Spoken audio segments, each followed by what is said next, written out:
సూసాన్,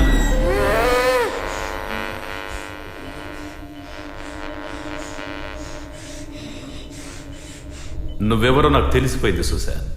నీకింకో దారి లేదు. నువ్వు నాతో మాట్లాడి తీరాల్సిందే.